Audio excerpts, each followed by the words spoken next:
I returned to Graybridge House because the keys were mine and because no one else would take them. The cliff road bent toward the sea with the same old caution it used when I was small. Mist kept to the hedges like shy neighbors, and salt lived in the paint of the gate. The brass key resisted the front door, then relented the way breath relents after a sob. The hall accepted me with that careful silence old houses use to measure new promises. Portraits watched from their frames, as if the family had only stepped into another room. I spoke my name into the stairwell and heard it fold itself away in the wood. A bell pull with a faded red ribbon waited by the first landing because my mother had left it so. I tugged once and a bell answered once from somewhere honest and deep. The smell was soap, coal, and winter apples the way December remembers itself. I opened curtains until the light remembered the carpets, then let it rest. On the sideboard lay a ledger with a cracked spine and a habit of opening to the same page. Names walked backward through time and stopped on a winter of 1901. Beside a neat entry, a smaller hand had written present and then written it again. The pantry door opened exactly 1 inch and refused to be educated further. No shelf blocked it. The resistance felt like a held hand deciding. I promised oil and patience because force fails where houses are concerned. Up the back stair, the nursery was clean, shuttered, and unashamed of stillness. A music box sat on the mantel under a square of cloth, politely asleep. I lifted the cloth and listened to the proper sound of nothing. In the guest room, a travel clock faced the wall as if it disliked witnesses. I wound it, set it, and it walked back to 3:13 as if it owned the hour. I decided not to argue with old metal that knew its mind. My mother's shawl hung on the bedroom door like a sentence that could wait. I said hello to the empty bed, and the quiet kept the greeting for later. At noon, the mist loosened enough to show the cove and the collapsed boathouse roof. On the path back, I counted steps because some rituals insist on being kept. At the threshold, 2 small prints faced inward and showed no rain in them. Inside, the kitchen range had shed its dust cloth as if it were trying on work again. I reset the cloth and asked the air whether anyone else had a claim here. No one answered, yet a match burned straight and taught me the air was honest. Evening darkened the windows and made the portraits remember their manners. The ledger opened itself to 1901 like a dog returning the same old stick. 3 entries shared 1 date and 1 small word, written twice for emphasis. Present looked like a child's careful hand, learning letters with consequence. In the margin, someone older had written, "Hear 3 knocks, answer none." Light footfalls crossed the hall upstairs and paused as if considering a rule. I climbed, found the nursery latch slipped, and the curtain stirring with sea breath. Across the landing, the travel clock chimed a single thin acknowledgement of itself. Then 3 gentle knocks arrived at the front door, evenly spaced and polite. I kept the rule and kept my place, because some invitations are tests. They stopped without repetition, which is rarer than people think. At 10, I locked the front, made tea, and read the house the way you read an old friend's face. A receipt waited in a drawer for child's sweater mended in my mother's upright hand. I slept in the master room and woke at 3:13 to a single chime without hurry. Morning brought gulls, lists, and the agent at the gate with papers and a practiced smile. He told me about Eliza Bell, 7, a summer guest who wintered without intending to. He said the father drowned, the aunt sent a telegram, and the pantry stuck from that year onward. He said staff left milk for the cat that never lived. and then he left me to the quiet. I oiled hinges, checked sashes, and rolled a marble along the pantry threshold because I remembered being young. It disappeared under the inch and reappeared neatly against my shoe as if the lesson were mutual. At 4:30, the kitchen bell rang once and I said, "Good afternoon," because kindness is a rule. The nursery mirror fogged without breath and wrote a single word, "cold," with a fingertip that wasn't mine. I opened the window a finger's breadth, laid my mother's shawl on the chair, and waited for the glass to clear. It did, and the room held the change the way the sea holds a tide. At 9, the 3 knocks returned, small and careful, asking permission rather than entry. I did not answer, and the rule held, and footsteps crossed the landing toward the obedient clock.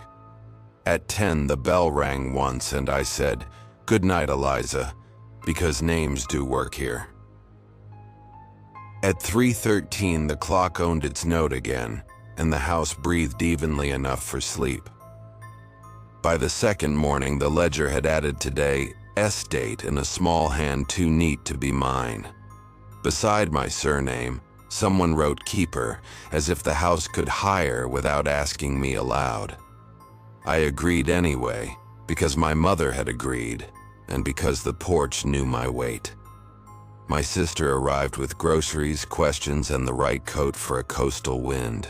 She frowned at the inch of pantry door, then grinned at the ledger like a child meeting a story. She poured milk into a saucer, slid it through the narrow permission, and waited with open amusement. The bell rang once. She startled, laughed, and said, "Hello then, Eliza," as if greeting the neighbor's girl.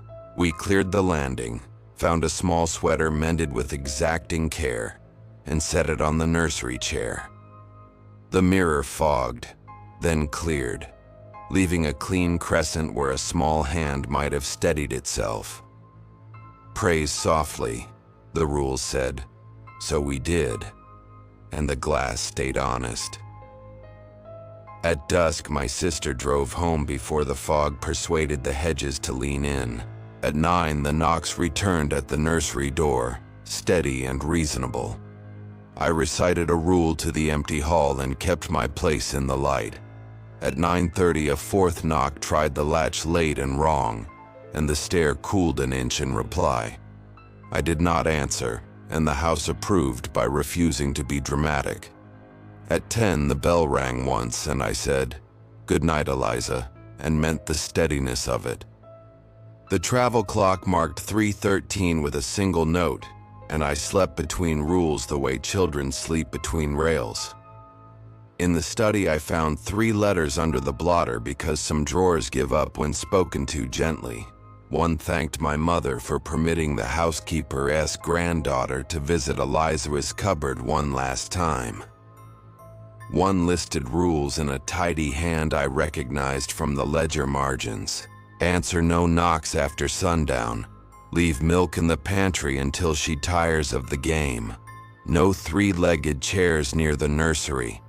Praise softly when the mirror smudges clean. Do not promise what a house cannot keep. The 3rd letter was an unfinished apology addressed to no one, and winter both. I copied the rules onto a card from my pocket, because memory is brave until weather starts. The carpenter came with the agent and declared the pantry had no visible reason to be stubborn. He offered to plane the edge, and I told him that would be unkind. He nodded like a man who has met a rule elsewhere and left bolts for the broken boathouse instead. At 5, the bell rang once, and a draft lifted the hall rug the way approval sometimes lifts a chin. I placed a thin apple slice on a plate in the nursery and turned to fetch a spoon. When I turned back, the plate was empty, and the air was modest about it. At 9, the knocks came right on time, and I said, "Not after sundown, dear," and listened to the footsteps leave. At 10, the bell rang once, and the quiet tucked itself in, cooperative and warm. Morning learned a new trick. The pantry stood open 2 inches without complaint. A cup ring marked the inner shelf, dry and perfect, as if a lesson had been said and done. I brewed tea, poured a thimbleful into a clean cup, and settled it just inside the permission. When I returned, the cup was empty, and the saucer was clean, and the room felt companioned. "Thank you for keeping me company," I said, and meant every ordinary word. The vicar's wife on the telephone said apples, marbles, soft praise, and the kitchen bell that minds. She said the house is kinder after the bell, and I said so am I. In the afternoon, my sister brought a photograph from the parish archive dated 1902. A small girl stood beside the nursery wardrobe in a winter dress with bravery in the posture. On the back, someone had written, "Eliza's cupboard, keep shut but kind," the precise grammar of women who keep houses. We placed the photograph on the mantel where the travel clock behaved for a whole hour. At 9, the knocks paused at the nursery door and seemed to listen for my answer. "Not after sundown," I said again, and the rule did the work of a lock without offending the guest. At 10, the bell rang once, and the storm wire in the wall hummed like a hymn warming its throat. At 3:13, the house kept its single chime and refused superstition the dignity of a parade.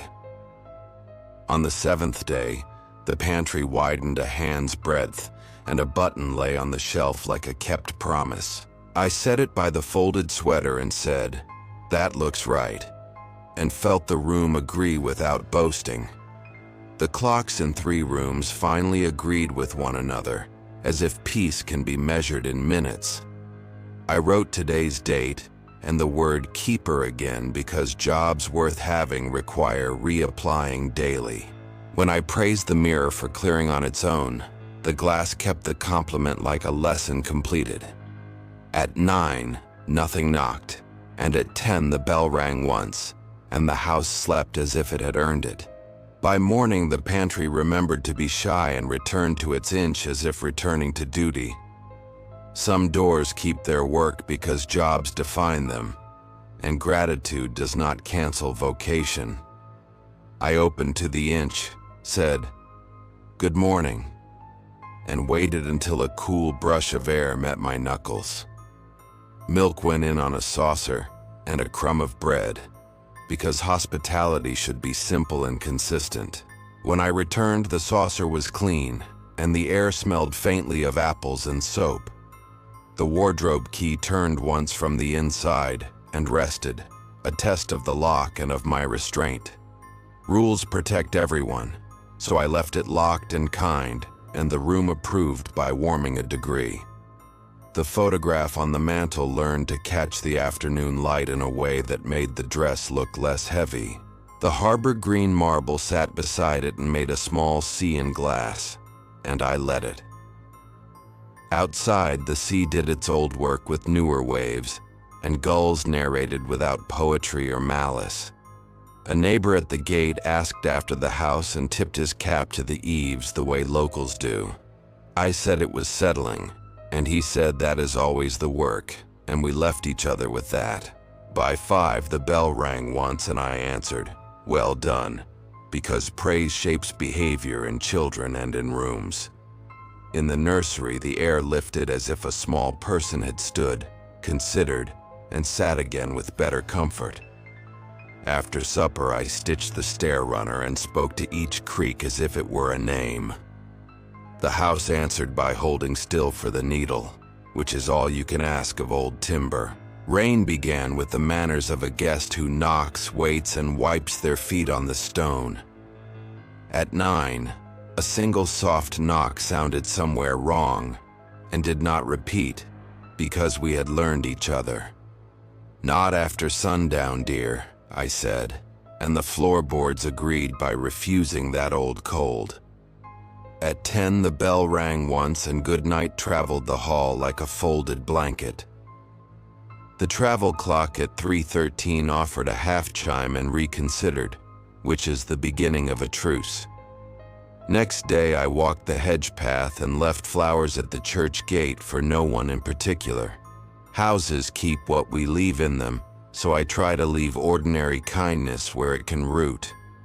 Back inside, the pantry stood at 2 inches and waited, which in houses means trust and in people means the same. I told a short true story into the inch about my mother, a shawl, and a winter that ended. Tea cooled in a thimble, and the room softened the way fabric softens after long handling. The mirror smudged low and cleaned itself to bright, and I praised softly and touched nothing. In the study, a second photograph hid in a book and showed 2 small prints on these very steps. On the back, someone had written, "The house keeps what is kept for it," in the tidy hand I now knew. I set it beside the first and straightened both frames because order is a kind of mercy. Sun pooled in the stairwell and made dust confetti for a minute, and I stood in it like a fool. At 5, the bell did not ring because not everything needs applause, so I said thank you anyway. Evening folded around the roofline, and the door remembered how to meet the frame with precision. 9 o'clock brought silence, which is its own kind of answer when you have been listening long enough. At 10, the bell rang once and I said, "Good night, Eliza," and the house let the syllables settle. I slept and did not dream, which is the rarest and kindest gift in a haunted place. Morning found the pantry at 1 inch again, working, faithful, and oddly dear to me. I placed the marble halfway through, watched it roll inward, pause, and roll back with perfect courtesy. Progress can be a circle you share rather than a line you own, and that is fine.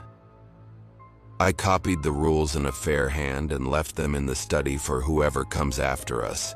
Then I wrote a 6th rule in pencil on the inside of the hall cupboard door. "Do not leave angry," it said, "because houses learn faces and keep them." At the nursery window, a cloud parted, and the sea showed its back the way an animal does when it trusts. The photograph and the marble and the sweater made a still life even a skeptic could admit. 9 o'clock gave us silence again, and 10 gave us the bell, and 3:13 gave us nothing at all. I closed the ledger on today's date and let the ink dry without blowing on it like a child. On the last line, without my hand, a single word pressed itself into the paper the way thumbs press dough. "Home," it said, and the house did not disagree.